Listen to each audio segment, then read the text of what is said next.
نظامیه بدید. بگید دولت امریکا این برداشتی که شما دارید از این متن این برخلاف آن چیزی است که ما با هم توافق رسیدیم.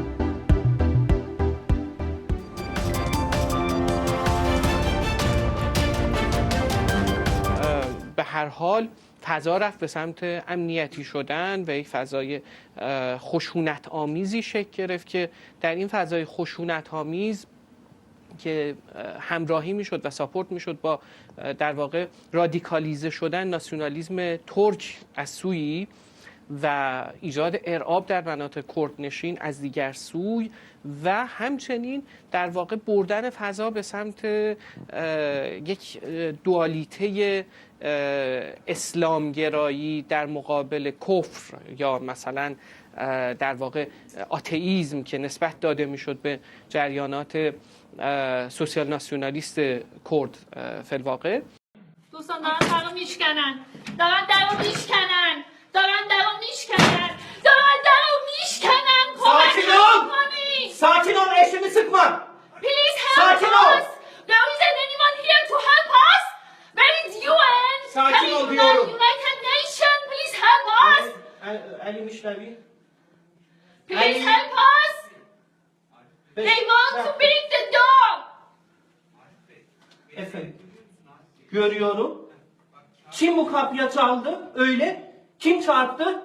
Duyuyorsunuz. Bu nasıl bir iş? Abuz gitti. Semra, sakin ol. Dağın darı mişkanı. Uğur Bey sen misin? Oku. Kararı bana oku lütfen. Doğru. بچه مدیر ساختمون داره مجوز رو میخونه. ظاهرا مجوز از طرف Bir dakika. Anladım. امنیت پلیس Uğur امنیت Bey oku دارن. lütfen. نمیدونم جلی یا واقعی. Çalındı mı? Çarpıldı mı? بچه دستور بازداشت پیمانه ولی من مطمئن نیستم واقعی باشه. Uğur Bey kim altını imzalamış bunu? Cumhuriyet Savcısının ismini okuyabilir misiniz? دوستان من نمیدونم اینا واقعا Semra bir مثلا dakika. پیمان به امنیت جانی داره یا نه. Semra bir dakika. Şu savcının ismini okuyun lütfen. Efendim. Kapıyı açacak mısın hemşerim? Savcının ismini okusun açıyorum. Musa Savcı. Kim? Musa Yüce. Musa Yüce. Evet. Musa Yüce isminde bunu imzalamış. Açıyorum. Şimdi Interpol'dan gelecekler. Nereden gelecekler? Interpol. Terör şubeye geldiler. Kapıyı açar mısınız siz? Evet açıyorum.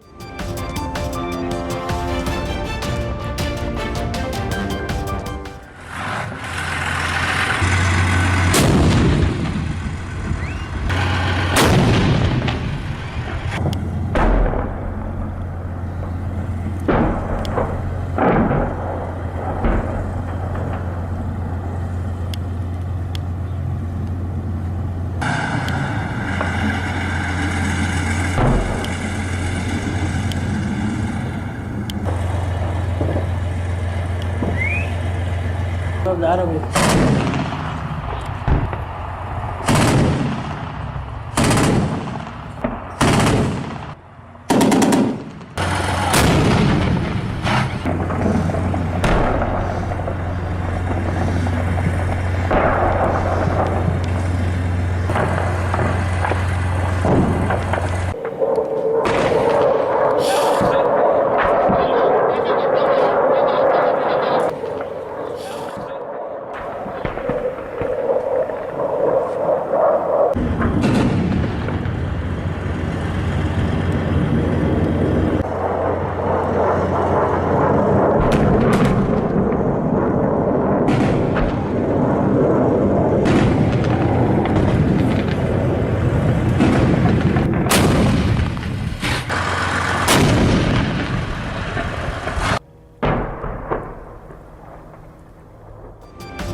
Well, there's no question this is a decisive moment in this bloody civil war. In fact, perhaps one of the most significant moments, a turning point really, since this war began 5 years ago. Syrian state television breaking into the regular programming to announce that they have, quote, liberated all of eastern Aleppo from all armed terrorist groups. That is confirmed by rebel negotiators on the ground who say that all armed groups, civilians and rebel fighters, have been evacuated from that part of the city. Syria's state broadcaster showing images of people celebrating in the streets and waving flags. Clearly, for supporters of the Assad government, this was a decisive victory. What this means is that the city of Aleppo is no longer divided between the western side, which was the government side, and parts of the eastern side, which had been held by the rebels since they occupied those neighborhoods as early as 2012. And the loss to the rebels can't be underestimated. The eastern part of Aleppo was their command center for so many years. They coordinated operations out of there. They had a network of local activists on the ground who communicated with activists across the country and, in fact, around the world. Well, that base is no longer there. The city is no longer divided. And Syria's Bashar al-Assad now controls that city. In fact, the Syrian armed forces control all of Syria's major cities for the first time now since the civil war began, something that many people thought was really unthinkable when the revolution got underway. Even more now is the fact that Syria's President Bashar al-Assad is proving that he may well outlast America's President Barack Obama. Again, this was unthinkable just a few months or years ago. And the question that's being asked now is what happens to the revolution? Well, we know that the fighters who have been evacuated from eastern Aleppo have been taken to the province of Idlib, which is basically the Aleppo countryside. The problem with that province of Idlib is that there are other groups already there. There's a strong ISIS presence there. There's a strong presence of Jabhat al-Nusra, which is an al-Qaeda affiliate. They're there, as well as the so-called moderate opposition. Now, the problem is these are groups that have been fighting each other for the last several years, so it remains to be seen just how stable that province will be, if they'll be able to unify ranks somehow, or if they will continue fighting. But once again, all of eastern Aleppo now belongs to the Syrian government, and the Syrian government is celebrating it as a major victory. Mohammed Lila, CNN, from the Syrian-Turkish border.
سانسوری که راجع به ماهواره صورت می‌گرفته، چه بخش زدن خود ماهواره و چه اینکه در درون شهرها به سمت دیش‌ها رو بزنن، خب هم قوانین بین‌المللی باش مغایرت وجود داشته و هم از نظر به اصطلاح بهداشتی و مسئله سلامت مردم مشکلاتی بوده که باش ما مواجه داشتیم. من شخصا چه در مجلس ششم که بودم با همین پدیده در واقع سعی کردیم که مواجه بشیم و به حلش تلاش بکنیم و خوشبختانه اون اتفاق افتاده در دوره اصلاحات ولی خب در دوره اون 8 سال آقای احمدی نژاد دوباره شروع شد. ولی از بعد بین‌المللی هم خب این مقرراتش خوشبختانه مشخص شده. امیدوار هستیم که مردم به اندازه کافی آگاه بشن، بدونن اون نوع پارازیت ها و یا پارازیت اندازی که در داخل شهرها داره صورت میگیره، نه اونی که خود ماهواره رو مستقیم هدف قرار میده، بلکه اونی که تو شهر مستقیم به بالا پشتوم ها و پنجره‌های مردم داره سیگنال ارسال میشه. اینها اگر استانداردهای خاص خودش رو رعایت نکنه، این میتونه خطرناک باشه. اقلاً توی پیپرها و توی این تحقیقاتی که مجامع علمی پزشکی در واقع درش تردیدی نیست چیز شده، اقلاً 2 بیماری درش میتونه دو اتفاق قطعاً به اصطلاح نتیجه منفی رو در بر داشته باشه. یکی در ارتباط با مسئله باروری خانم ها هست از طریق آقایون، در واقع تو آقایون تاثیر بسیار منفی میتونه بذاره. دوم بیماری دیگه در بحث آب مروارید و اینها توی تحقیقات که پزشکان انجام دادن یقینی هست میتونه اتفاق بیفته اگر اون خط قرمز، یعنی استاندارد توان تشعشع و فاصله ها و اون مدت زمان تشعشع از حدی بگذره، میتونه این عواقب رو قطعا داشته باشه. در ارتباط با سرطان البته تحقیقات هر جنبه رو داشته، یعنی هم مواردی بوده که منجر شده و هم مواردی بوده که نتیجه ندیدن راجع به سرطان، ولی به هر حال اونم جای تأمل و به اصطلاح چیز داره. همه ما میدونیم اگه کسایی که فرزند دارن.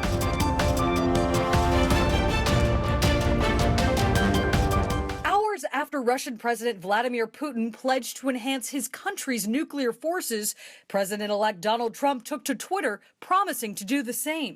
The United States must greatly strengthen and expand its nuclear capability until such time as the world comes to its senses regarding nukes, Trump wrote.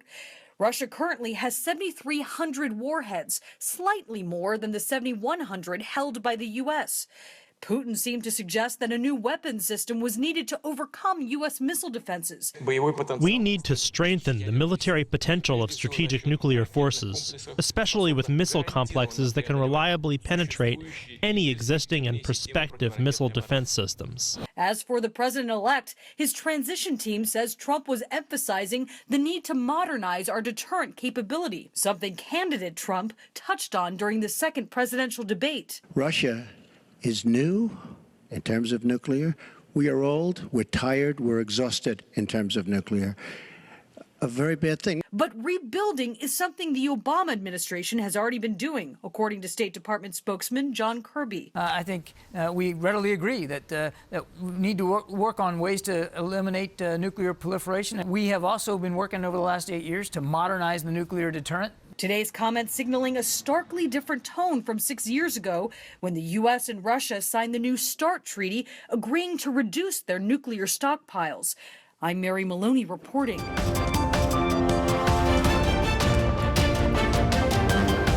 Tonight, a dispute over peace, politics, and the role of the U.S. presidency may be coming to a head at the United Nations. Just hours before the Security Council was set to vote for a resolution calling for Israel to stop building settlements, the ballot was abruptly cut off, averting a potential clash between the current and future U.S. presidents over U.S. relations with Israel. We'll just have to wait and see what the results of those consultations are to see if the text moves forward. The resolution demands Israel, quote, immediately and completely cease all settlement activities, calling it a flagrant violation under international law. CNN has learned that President Obama was prepared to let the resolution pass, either by abstaining or voting in favor of it.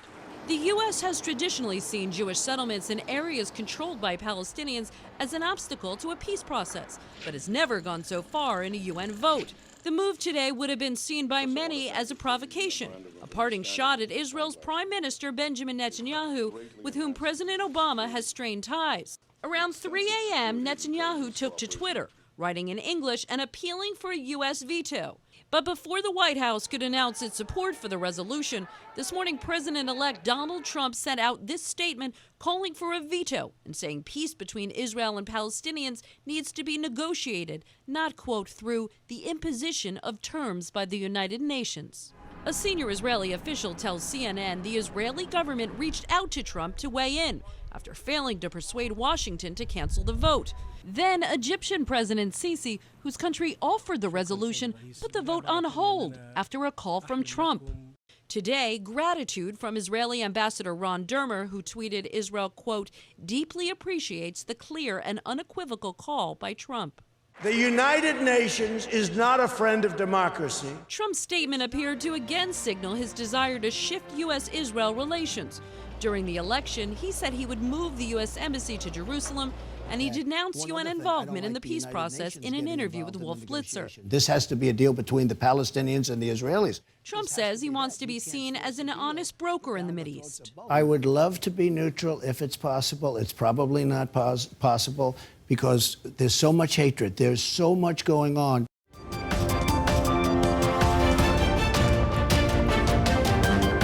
Bu mücadelemiz sıradan bir mücadele değil. 16 şehidimiz oldu, 200'e yakın DAEŞ'li ordu öldürüldü. Ülkemizi sürekli tehdit altında tutanlara karşı artık duramazdık ve bunun gereğini de yapıyoruz. Bütün bunlar yapılırken bir taraftan diplomasi de yürüyor. Rusya ile, Amerika ile, öbür tarafta İran'la, Irak'la, bütün buralarla, Körfez ülkeleriyle, Katar, Suud hepsiyle görüşmelerimizi yapıyoruz. Ve bütün bunlardan sonra da bu harekat başladı.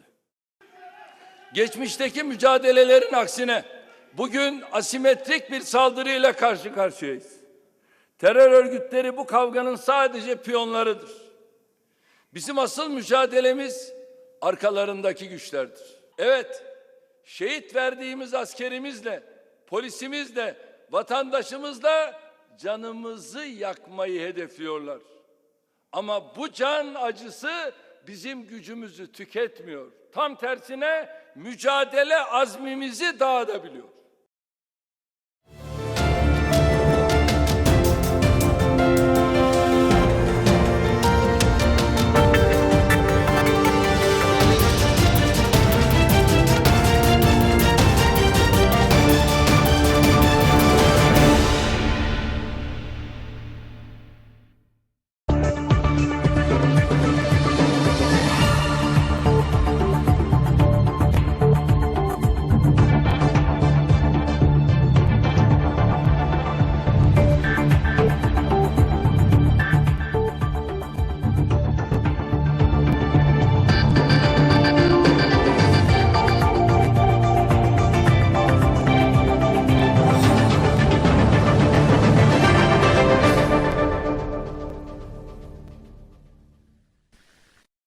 رجب طیب اردوغان رئیس جمهور ترکیه میگوید اگر در شرایط کنونی که جهان در حال تجدید ساختار جدید خود است کوتاه بیاییم باید خود را در شرایط معاهده سور ببینیم.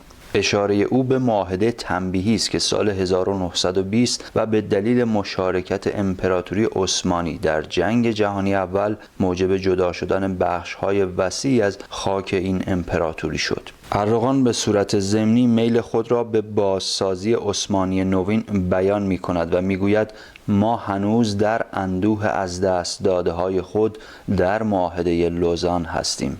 او میگوید ترکیه اکنون در حال انجام بزرگترین نبرد خود پس از استقلال این کشور است. او در سخنرانی دیروز خود گفت گروه‌های تروریستی فقط سربازان پیاده هستند. جنگ اصلی را قدرت‌های پشت پرده انجام می‌دهند. اما پرسش بزرگ برای همه به ویژه در فضای مجازی پیرامون ترور سفیر روسیه هنوز وجود دارد.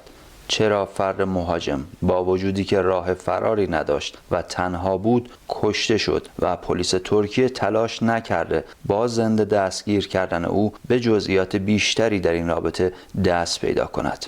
یکی از مهمترین افراد سیاسی که این پرسش را پیش روی مقامات دولتی ترکیه قرار داده کمال قلیچداروغلو رهبر بزرگترین حزب مخالف دولت هست که این پرسش را به صورت رسمی مطرح کرده و حتی فراتر از آن عنوان می کند که کشته شدن قاتل سفیر روسیه مشکوک است. روزنامه خبرترک به نقل از مقامات امنیتی ترکیه میگوید دلیل این امر این است که بیم میرفت ضارب قصد منفجر کردن بمبی را داشته باشد، دلیلی که آقای اردوغان هم به آن اشاره کرده بود.